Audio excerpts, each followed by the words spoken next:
5 steps to a healthy weekly diet. A healthy, calorie-controlled weekly diet is the only way to achieve your weight loss goal. Note the word goal, which is explained in the first entry in the dictionary as result or effort to which the effort is directed. Look at that, understand it, and you will lose weight. Fashionable diets that dictate what to eat will never work. When we talk about a controlled calorie diet, it means that you are adjusting your calorie intake to be less than your total daily energy expenditure (TDEE). This is the rate at which your body burns calories every day, including calories burned at rest and calories burned during the activity. So the first step is to determine the calories burned by your body. This depends on various factors such as age, height, current body weight, and activity level, and can be done using one of the many calorie calculators that you can find online or using a simple formula. It first determines your basal metabolic rate (BMR), the rate at which your body burns calories at rest. The Harris-Benedict equation is the most popular.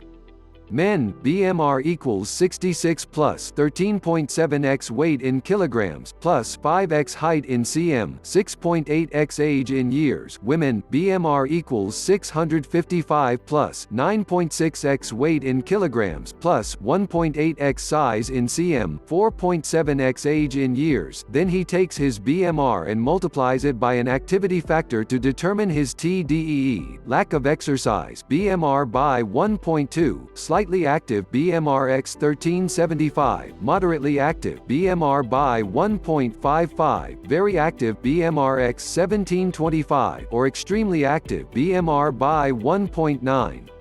The final answer is the amount of calories you need each day to maintain your current weight. The second step is to create a calorie deficit. The deficit you cause also depends on several factors, depending on the rate at which you want to lose weight and the number of calories you can afford to reduce without becoming too low. If you do, going too low will set your body back and endure to your fat reserves for life, darling, slows down your metabolism. As a rule, women should not lose 1,200 calories a day, and men should not lose less than 1,800 calories a day. To lose 1 pound a week, you need to create a calorie deficit of 3,500 calories a week, 3,500 calories in a pound of body fat, or 500 calories a day. Several 500 calories for every pound of fat you aim to lose every week. The third step in creating your diet is to put this on paper. I created an Excel spreadsheet myself and divided it into 4 broad columns. Each column contains the following sub-columns. The first broad column contains 3 sub-columns: food, food group, and number of servings. The second column contains 2 sub-columns: weight of the food in imperial and metric units. The third column contains 2 sub-columns: calories in one column and kilojoules in the next column, based on the weight of the food. And the last large column contains 3 sub-columns: weight in grams of protein, carbohydrates, and lipids. It may sound complicated, but if you put it on paper, you'll see how easy it is.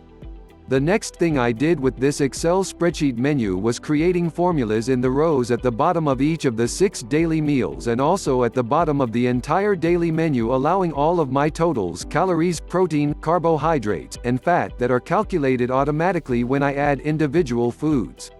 That makes it so easy and straightforward once you've done it. The menu does all the math for you. The fourth step is to add your favorite foods to the menu. It only takes a simple search session in an online database and filling in food, weight in grams, and nutritional information. Once you've done this, you'll have a clear idea of where and how to adjust your meal plan to meet your calorie needs, as set out in steps 1 and 2. The fifth and final step is to create a formula at the bottom of the menu that will automatically calculate your macronutrients, proteins, carbohydrates, and fats. A good starting point is 50% carbohydrates, 30% protein, and 20% fat. However, it is not that important. The most important thing is the total calories.